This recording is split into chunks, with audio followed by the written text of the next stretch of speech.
here, Senator. Senator Sanders, you've talked in your campaign about how it is immoral to protect the billionaire class at the expense of our most vulnerable in society, obviously children. You just mentioned that even in your talk with us earlier. A majority of Christians would agree with you, but here's the question. A majority of Christians would agree with you, but would also go further and say that children in the womb need our protection even more.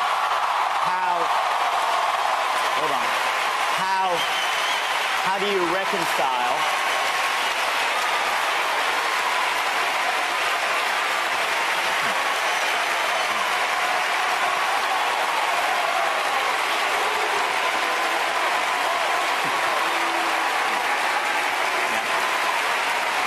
So the question, sir, is obviously you can see this is what they want to ask. Well, this is what's on there. How do you reconcile the two? And again, I know that you have a different view. I know that you, sir, and I don't have to be eye to eye on it. But I sense a real sincerity in you in wanting to see our children protected.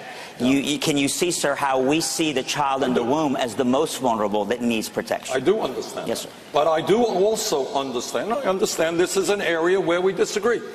I do understand and I do believe that it is improper for the United States government or state government to tell every woman in this country the very painful and difficult choice that she has to make on that issue. And I honestly don't want to be too provocative here, but very often conservatives say, you know, get the government out of my life. I don't want the government telling me what to do. But on this very sensitive issue, of which this nation is divided, right. A lot of people agree with you, a lot of people agree with me.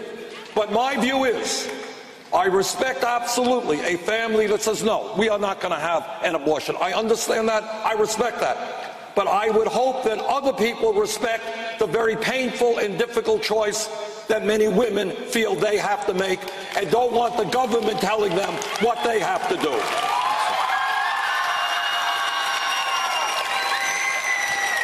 But I want to take that question a step further, David. Please. We do disagree on that issue. No ifs and buts about it. I respect your point of view. I hope you'll respect my point of view. But here's where I hope we have common ground. Now, I've not tried to be partisan during my remarks. I have not.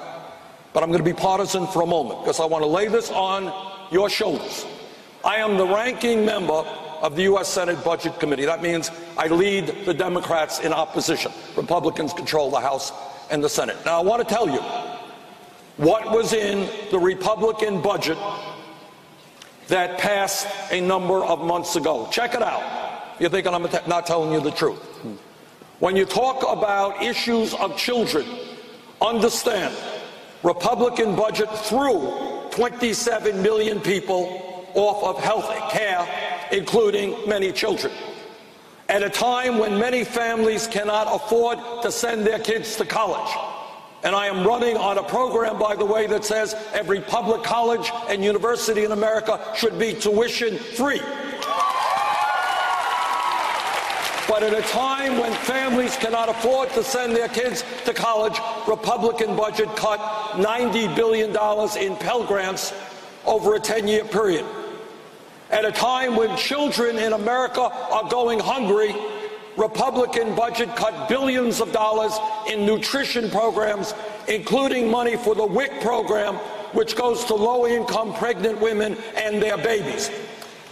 And to add insult to injury, in that budget, the Republicans provided over $250 billion over a 10-year period in tax breaks to the top 0.2%. I don't think that is a moral budget.